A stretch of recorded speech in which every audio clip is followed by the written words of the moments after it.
अस्सलाम वालेकुम क्लास, कैसे हैं आप सब? आवाज़ आ रही है आप सबको मेरी?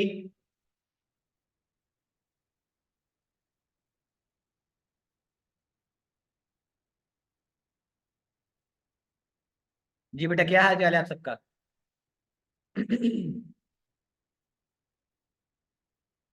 स्टार्ट करते हैं अपना आज का lecture. Physiology chapter number 3 blood start कर रहे हैं हम, ठीक है। उसका आज का हमारा टॉपिक है एरिथ्रोसाइट सेडिमेंटेशन रेट, जिसको शॉर्ट फॉर्म में ESR भी कहा जाता है। Stand for erythrocyte sedimentation rate. ये एक ब्लड टेस्ट का नाम है और बड़ा ही कॉमन है। जब भी CBC का परफॉर्म करवाया जाता है तो साथ ESR भी परफॉर्म करवाया जाता है, ठीक है। बहुत कॉमन टेस्ट है। ऐसा नहीं कह सकता कि किसी खास बीमारी में ही इस टेस्ट को रिकमेंड किया जाता है। कॉमन है काफी। तो देखते हैं कि बेसिकली ESR यानी कि एरिथ्रोसाइट सेडिमेंटेशन रेट होता क्या है। एरिथ्रोसाइट से तो आपको पता चल रहा है कि रेड ब्लड सेल्स की बात हो रही है, ठीक है। अब सेडिमेंटेशन का क्या मतलब है, उसके रेट का क्या मतलब है? ये लिखा हुआ है, in the presence of anticoagulant the process of settling down of RBCs from the specimen of blood is known as sedimentation. Sedimentation कहा जाता है कि RBCs की जो सेटलमेंट होती है उनकी सेटलिंग डाउन होती है एंटीकोएगुलेंट होने की वजह से। एंटीकोएगुलेंट मतलब ये एक ऐसा इफेक्ट होता है जो ब्लड कोएगुलेटिंग को इनहिबिट करता है, तेज करता है। यानी कि अगर RBCs की सेटलमेंट में क्लॉटिंग होना शुरू हो गई है तो वो कहलाता है सेडिमेंटेशन।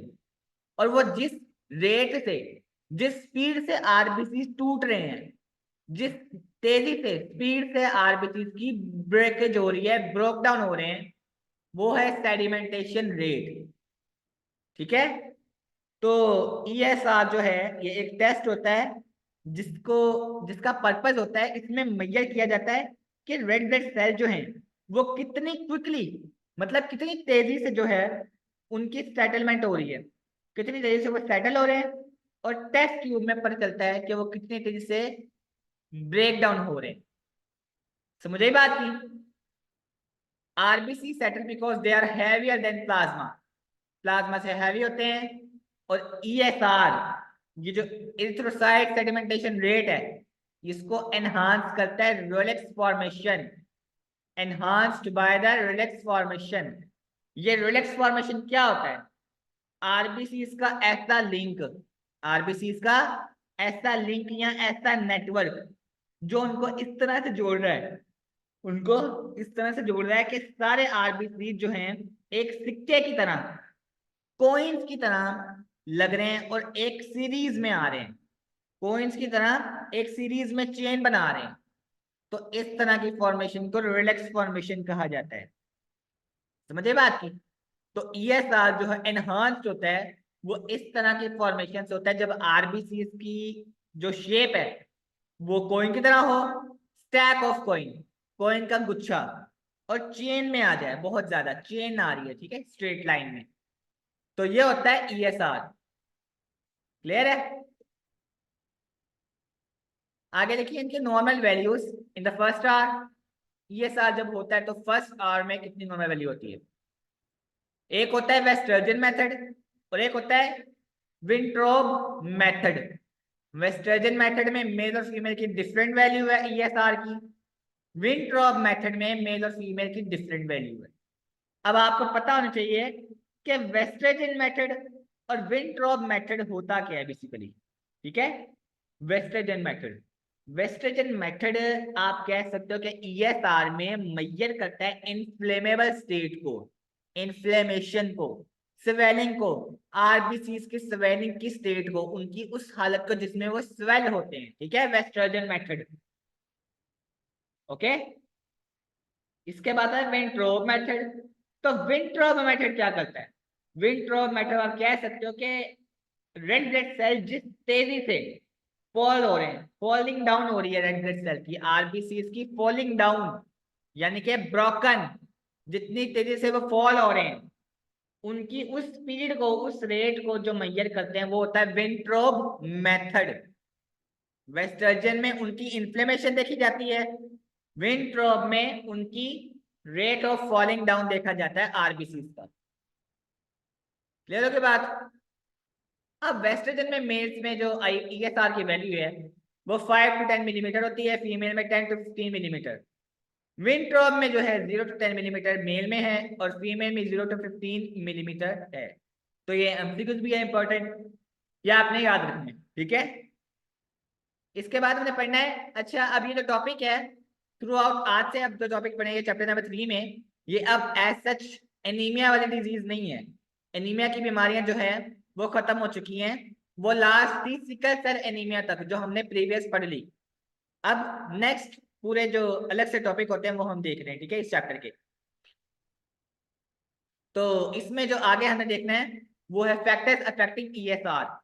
ऐसा कौन सा फैक्टर है जो ईएसआर को अफेक्ट करता है, इरेथ्रोसाइट सेडिमेंटेशन रेट को अफेक्ट करता है, उस पर असर करता है, उसको तेज करता है, क्या है ऐसा, ठीक है। तो फैक्टर्स में आता है size and shape of RBC. Size and shape of RBC, RBC की शेप क्या है, आरबीसी का साइज क्या है, ये मैटर करता है। इसके अलावा content of plasma protein, fibrinogen neutralizes the zeta potential RBC so that they become adhere each other resulting in an increased ESR। क्या मतलब, ये जो फाइब्रोनेजिन होती है ग्लाइकोप्रोटीन, बेसिकली फाइब्रोनेजिन हमने प्रोटीन में पढ़ा था बायोकेमिस्ट्री में, एक ग्लाइकोप्रोटीन का नाम होता है, ठीक है। वो जो होती है न्यूट्रलाइज करती है जीटा पोटेंशियल आरबीसी को। ये जीटा पोटेंशियल आरबीसी क्या होता है, जीटा पोटेंशियल आरबीसी एक आप कह लो कि पोटेंशियल एक ऐसा मेजर करता है, डिफरेंस मेजर करता है in the between bulk fluid, जो फ्लूइड होता है बल्की फ्लूइड उनमें डिफरेंस क्रिएट करता है, बल्क फ्लूइड में और लाइट फ्लूइड में आरबीसी का, ठीक है। वो होता है जीटा पोटेंशियल। उसने बेसिकली फ्लूइड मेजर करना होता है, उसको नोट डाउन करना होता है, फ्लूइड को डिफरेंशिएट करना होता है बल्क और लाइट में। तो वो एडहर्ड होते हैं ईच अदर, आपस में एक दूसरे के साथ जो एडहर्ड हुए होते हैं, एक दूसरे के साथ जो मर्ज हुए होते हैं, और रिजल्ट आता है इंक्रीज ईएसआर, ईएसआर बढ़ जाता है इससे।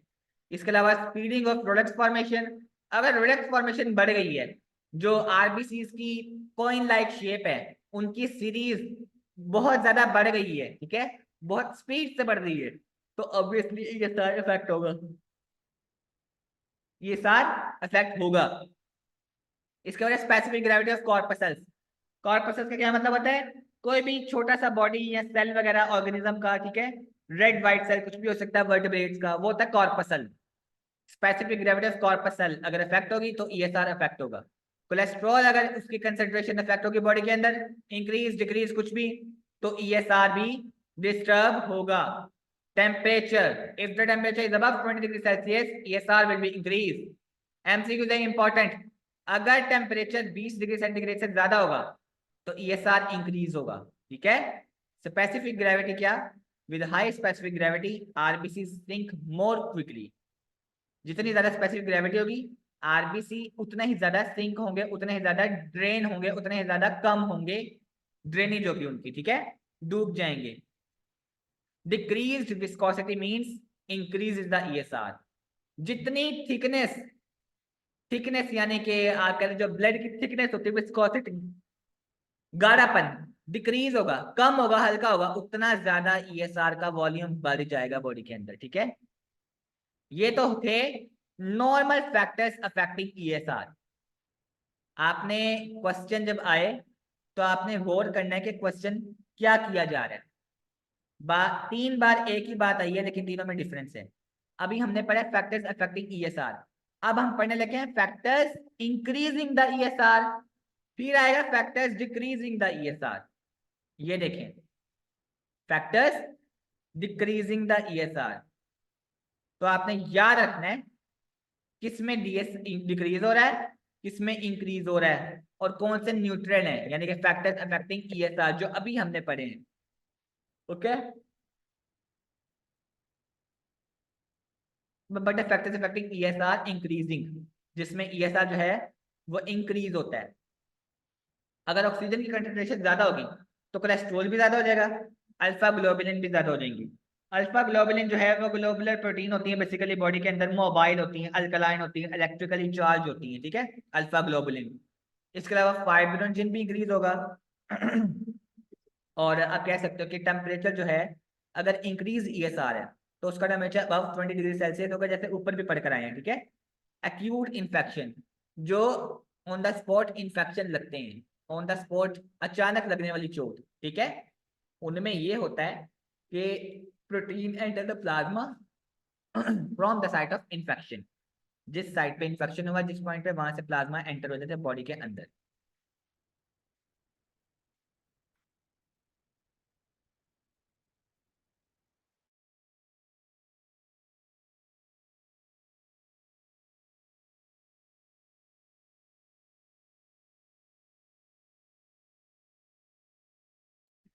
हाँ जी, तो मैं बता रहा था कि कौन कौन से फैक्टर में इंक्रीज होता है, तो इन्फेक्शन में भी हो जाता है, ठीक है। इसके बाद है वेरिएशंस इन ईएसआर। ईएसआर में कब कब चेंज आता है, फिजियोलॉजिकल वेरिएशन देखते हैं सबसे पहले। फिजियोलॉजिकल वेरिएशन, प्रेगनेंसी जब है तो उसमें ईएसआर जो 35 मिनट यानी कि फर्स्ट आवर के 35 मिनट में इंक्रीज रहता है बिगिनिंग में, ठीक है। 10 से 12 हफ्ते तक ऐसा ही ईएसआर रहता है बॉडी का, फीमेल्स का, ठीक है। जब ये नॉर्मल पहुंचता है लेवल तक, तब 3 से 4 हफ्ते गुजर चुके होते हैं, और वो डिलीवरी के बाद की बात है, तब जाके ईएसआर नॉर्मल होता है बॉडी के अंदर। ओल्ड एज में ईएसआर हमेशा इंक्रीज रहता है, मोस्ट केसेस में, any time. New born babies में ईएसआर जो है लोएस्ट होता है, सबसे कम होता है 0.5 मिलीमीटर फर्स्ट आवर, उनके पहले घंटे में सबसे मिनिमम होता है 0.5 मिलीमीटर। चिल्ड्रन यानी कि कोई 4-5 साल के बच्चे हैं, उनमें ईएसआर जो 13 से 30 मिलीमीटर पहले घंटे में जब इंक्रीज होना शुरू होता है, तो इस तरह होता है, ठीक है। It is considerably increase during menstruation. Menstruation में ये आहिस्ता आहिस्ता इसकी अमाउंट बढ़ना शुरू हो जाती है। मेंस्ट्रुएशन आपको पता है, regular discharge of blood and mucosa tissue, ठीक है, from the inner lining of uterus.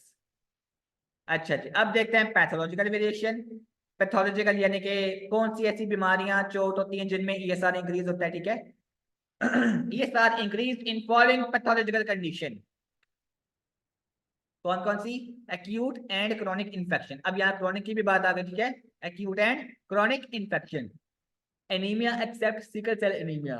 Sickle cell anaemia के अलावा अगर और किसी भी टाइप का कोई एनीमिया है तो उसमें ईएसआर इंक्रीज हो सकता है, ठीक है। सीवियर ट्रॉमा, बर्न्स, फ्रैक्चर, किसी भी किस्म का सदमा, कोई स्किन जल गई है, बर्निंग हो गई है, फ्रैक्चर हो गया, हड्डी टूट गई है, तो फिर भी जो है ईएसआर इंक्रीज ऑटोमेटिकली हो सकता है।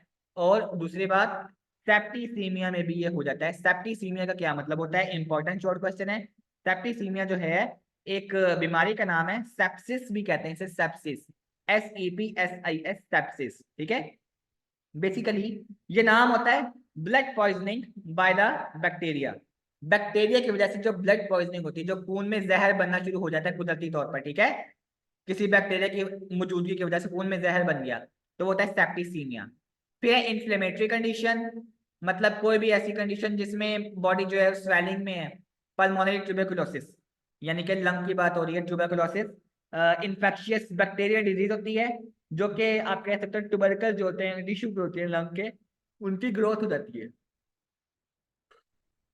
फिर है मैलिग्नेंसी। मैलिग्नेंसी का क्या मतलब है, ट्यूमर की बात हो रही है, कैंसर वगैरह की, ठीक है। अच्छा जी, condition in which ESR decreases, अब ये याद रखना है, ऐसी कौन सी कंडीशन है जिसमें ईएसआर डिक्रीज होता है, कम हो जाता है। वो है कार्डियक फेलियर, यानी कि दिल का मुकम्मल खराब हो जाना, ठीक है, कार्डियक फेल, पॉलीसाइथीमिया और फाइब्रिनोजेनीमिया। ये पॉलीसाइथीमिया क्या होता है, पॉलीसाइथीमिया का मतलब होता है ये high number of red blood cell in the blood. Blood के अंदर एक अच्छी खासी अमाउंट है रेड ब्लड सेल की, लेकिन वो एबनॉर्मल हो गई है, ठीक है। वो एबनॉर्मल हो गई किसी भी, आप कह सकते हो कि हार्ट डिजीज की वजह से, लिवर डिजीज की वजह से, एक अच्छी खासी अमाउंट जो है रेड ब्लड सेल की ब्लड के अंदर एबनॉर्मल हो गई है, वो होता है पॉलीसाइथीमिया। आगे है फिब्रिनोजेनीमिया। फिब्रिनोजेनीमिया का मतलब होता है कोएगुलेशन एबनॉर्मेलिटी, मतलब फाइब्रिनोजिन जो प्रोटीन होती है उसमें अगर एनीमिया भी आ जाए, प्रोटीन प्लस एनीमिया, तो वो होता है फाइब्रिनोजेनीमिया, ठीक है। डिसऑर्डर है बेसिकली, ये रेयर है, आमतौर पर इसके केस नजर नहीं आते। इसमें जो बॉडी का प्लाज्मा एंटीजन लेवल है वो लो हो जाता है, और अगर ये लो होगा तो ईएसआर भी लो हो जाएगा। यहाँ तक क्लियर है सबको? कोई कंफ्यूजन? जी, कोई क्वेश्चन किसी का?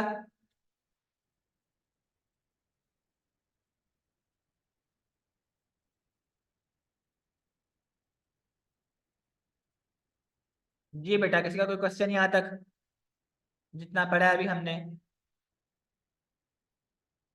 आगे clinical significance of ESR, erythrocyte sedimentation की क्लिनिकल में क्या अहमियत है, क्लिनिकल सिग्निफिकेंस क्या है? पॉलीसाइथीमिया का मतलब होता है a high number of red blood cells, a high number of red blood cells in the blood become abnormal in the result of any lung disease or heart disease. A high number of red blood cells in the blood, a high number of red blood cells in the blood become abnormal in the result of any lung disease and heart disease. Liver की बीमारी, जिगर की बीमारी, हाँ ये जो होती है दिल की बीमारी, इसके नतीजे में अगर रेड ब्लड सेल की एक बहुत ज्यादा अमाउंट एबनॉर्मल हो जाए तो वो होता है पॉलीसाइथीमिया। पॉली मीन्स बहुत सारे, cythemia means red blood cell abnormal, ठीक है, तो वो होता है पॉलीसाइथीमिया। तो मैं आपको बता रहा था कि क्लिनिकल सिग्निफिकेंस हमें देखनी है। अच्छा, लिखा हुआ है डायग्नोस्टिक सिग्निफिकेंस। ये डायग्नोस्टिक सिग्निफिकेंस का क्या मतलब होता है? उसकी जो है आप कह लो कि अहमियत मेडिकल के हवाले से, क्लिनिकल के डायग्नोसिस के हवाले से। ESR helps in diagnosis of disorder and infection. ESR जो है, ईएसआर यानी कि एक ब्लड टेस्ट है, ये बहुत चीजों में हेल्प आउट करता है डॉक्टर को डायग्नोस करने में। अगर हमने किसी भी बीमारी का पता लगाना है, डॉक्टर को पता नहीं चल रहा कि इसे सिकल सेल एनीमिया है, इसे आप कह लो कि आयरन डेफिशिएंसी एनीमिया है, या फिर कुछ और है, तो जो है ईएसआरसी प्लस सीबीसी ये दो टेस्ट करवाए जाएं तो पता चल जाता है। हो सकता ऐसा होता है कि उसको ईएसआर की बीमारी थी, मतलब ईएसआर का लेवल या तो लो था या फिर हाई था। तो ये टेस्ट हमें हेल्प करता है पहचानने में कि कौन सी बीमारी है। Presence of increase ESR suggest an organic disease even in the absence of any other science. अगर ईएसआर इंक्रीज है तो वो है किसी ऑर्गेनिक डिजीज के वजह से, ठीक है।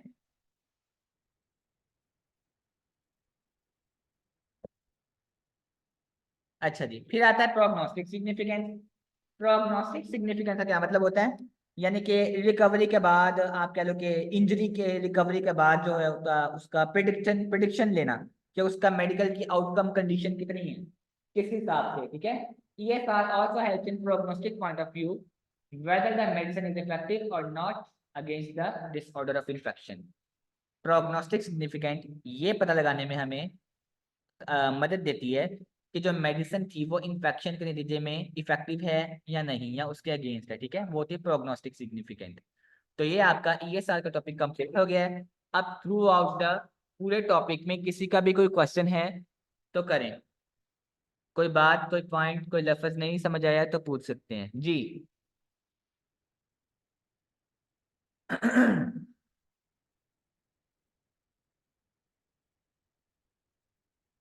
जी बेटा, किसी का कोई क्वेश्चन? पॉलीसाइथीमिया की डेफिनेशन मैंने बताई है, ये लॉन्ग में आता है, लॉन्ग में आता है, काफी बार रिपीटेड क्वेश्चन है लॉन्ग में, और इसके अंदर से एमसीक्यूज भी बनते हैं। एमसीक्यूज बनते हैं इसकी डिजीजेज में से, कि किस डिजीज में ये इंक्रीज होता है और किस डिजीज में डिक्रीज होता है, ठीक है, किस कंडीशन में इंक्रीज हो रहा है, किस कंडीशन में डिक्रीज हो रहा है, वही एमसीक्यूज है। वैसे पूरा ये लॉन्ग क्वेश्चन है। पॉलीसाइथेमिया का मतलब है a large or high number of red blood cells in the blood become abnormal in the result of any lung disease or heart disease, in the result of any lung disease or heart disease जी। और किसी का कोई question? Pathological variation का second point आप पूछ रहे हैं बेटा। पैथोलॉजिकल वेरिएशन जो है उसका सेकंड पॉइंट लिखा हुआ है in old age ESR increase. Old age में ईएसआर जो है इंक्रीज ही रहता है, चाहे कोई इंफेक्शन डिजीज है या नहीं है, ठीक है। ये है डेफिनेशन बेटा किसकी, ईएसआर की। किसकी डेफिनेशन कह रही हैं आप? अच्छा, ईएसआर की लिखिए definition, an erythrocyte sedimentation rate and erythrocyte sedimentation rate, आगे ब्रैकेट में ESR लिखेंगे आप, and erythrocyte sedimentation rate is a test measures how quickly red blood cells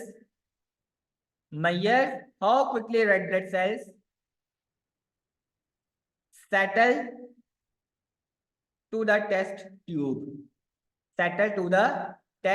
tube and erythrocyte sedimentation rate ESR is a test measures how quickly red blood cells settle to the test tube.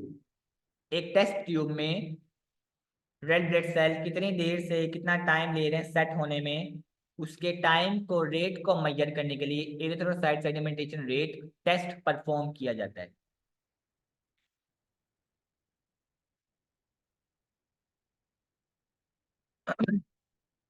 जी बेटा, और कोई question किसी का?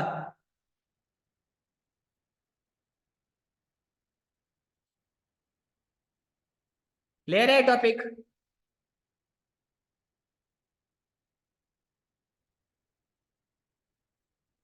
आगे चलते हैं white blood cell यानी कि ल्यूकोसाइट्स पे। ठीक है, व्हाइट ब्लड सेल्स, ल्यूकोसाइट्स।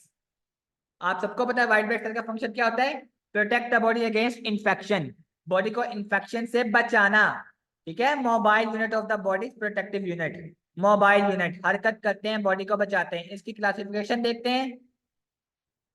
बस एक टॉपिक करना है आज जी, सबकी बस हो गई?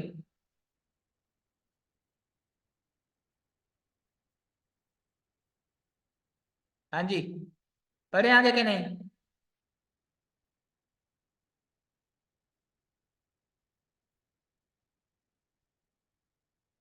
अच्छा जी, चलें ठीक है, बस इतना ही करते हैं। इस टॉपिक को अच्छे से प्रिपेयर कर लेना आप लोग, ठीक है, ESR को।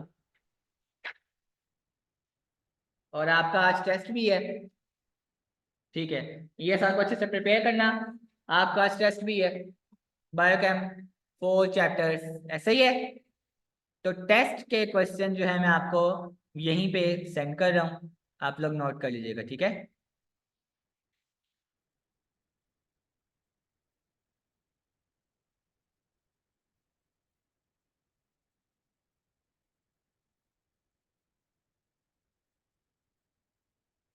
अच्छा जी, सैचुरेटेड फैटी एसिड्स की टाइप।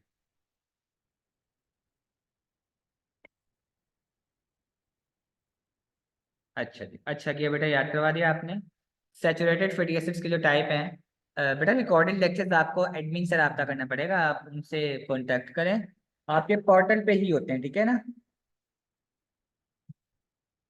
आपके पोर्टल पे ही होते हैं, आपको मिल जाएंगे।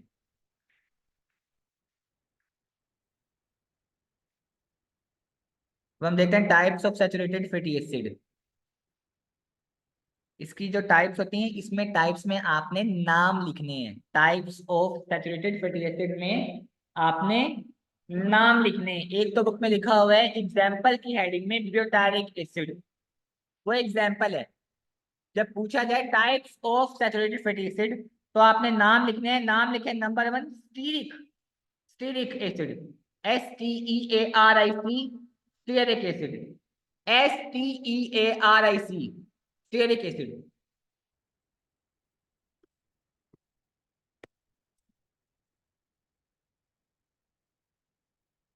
सेकंड लिखें पाल्मेटिक एसिड, बल्कि मैं आपको रिटर्न में सेंड कर देता हूँ, आप रुक जाएं, ठीक है, ऐसे आप लोग टाइम लगाएंगे।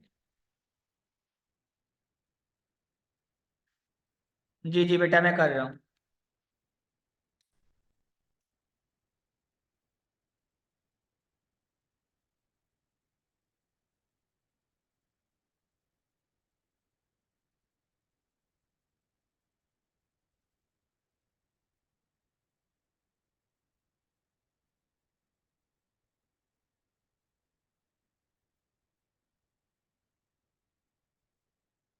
ये बेटा मैंने आपको 5 नाम सेंड किए हैं। ये 5 टाइप्स होती हैं सैचुरेटेड फैटी एसिड्स की। जब भी क्वेश्चन आए टाइप्स ऑफ सैचुरेटेड और अनसैचुरेटेड फैटी एसिड का, तो आपने सैचुरेटेड में ये 5 नाम लिखने हैं। एग्जाम्पल में जो ब्यूटारिक एसिड लिखा है, वो भी लिखना है और साथ ये भी नाम लिखना है, ठीक है। Stearic acid, palmitic acid, myristic acid, lauric acid, caprylic acid. Clear? अच्छा जी। चलिए जी, मैं आपको क्वेश्चन जरा सेंड कर दूं, तब तक आप देखें ESR के टॉपिक में कोई क्वेश्चन है तो पूछिए मुझसे, मैं आपको तब तक टेस्ट के क्वेश्चन सेंड करता हूँ।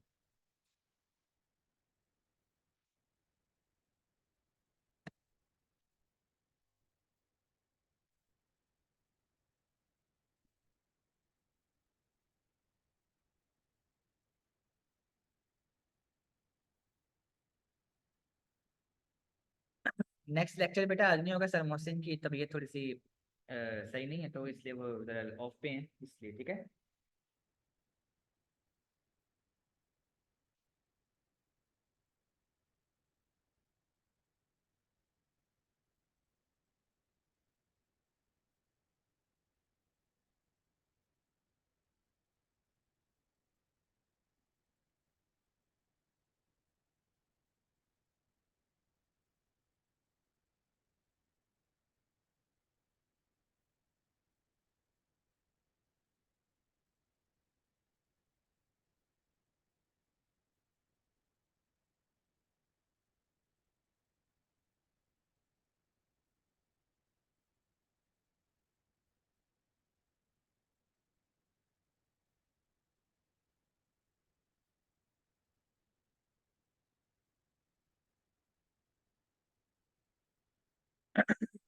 बेटा देखिए कोई क्वेश्चन है तो करें मुझसे।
अच्छा जी बेटा, मैं बताता हूँ अभी आपको।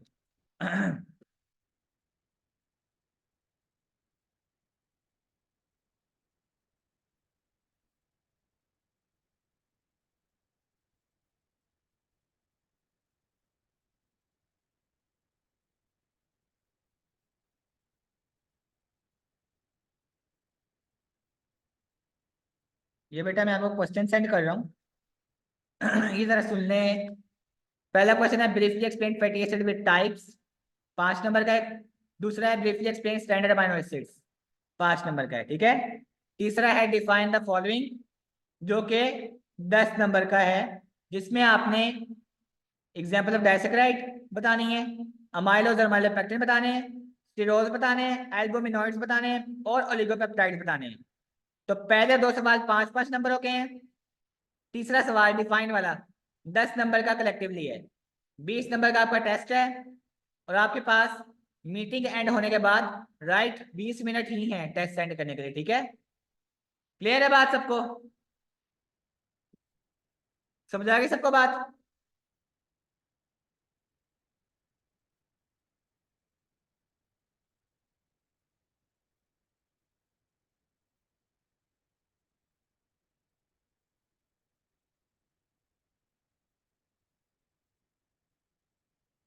हाँ जी, क्लियर है सबको?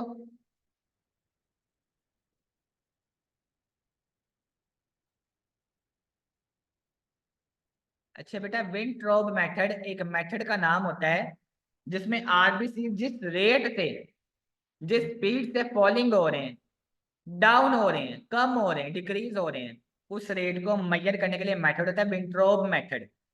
ईएसआर के लिए वो यूज किया जाता है लैब्स में, ठीक है। विंट्रोब method uses and qualify the rate of falling of red blood cells. Measure the rate of red blood cells in millimeter within 1 hour. एक एक घंटे के बाद जो है मिलीमीटर में रेड ब्लड सेल जितने रेट से कम हो रहे हैं उसको काउंट करता है विंट्रोब मेथड। क्लियर? सबको क्लियर हो गया सब कुछ जी? टेस्ट के वाले से कोई क्वेश्चन, लेक्चर के वाले से कोई और क्वेश्चन? जी बेटा।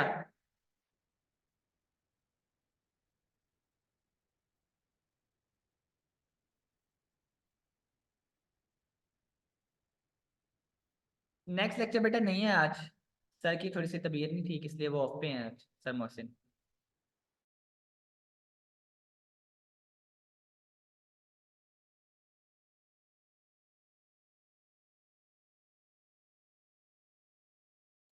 नहीं, नेक्स्ट लेक्चर नहीं है आपका, ठीक है, हाँ जी। अच्छा, क्वेश्चन है तो कर लें। आप लोग फ्री हैं वरना लेक्चर से आज के टेस्ट मैंने सेंड कर दिया है। अच्छा, तो टेस्ट की ना सब स्टूडेंट जो टेस्ट की पिक्चर ले लें ताकि मीटिंग एंड हो जाए, तो ऐसा ना हो कि किसी को पहुंच मिली हो किसी को ना मिली हो, ठीक है।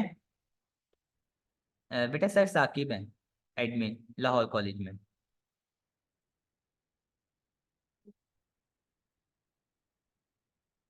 सर साकिब हैं, एडमिन लाहौर कॉलेज में, ठीक है। मैं आपको दे देता हूँ नंबर, मैं आपको लिख देता हूँ।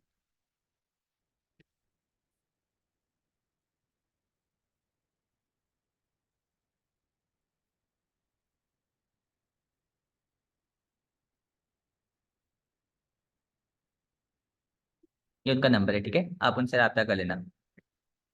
ठीक है बेटा, लेक्चर से फ्री हैं आप, ठीक है, तब तक के लिए अल्लाह हाफिज। और आपके पास 20 मिनट टेस्ट सेंड करने के लिए, ठीक है, इनबॉक्स में आप मुझे टेस्ट सेंड कर दें। और अल्लाह हाफिज।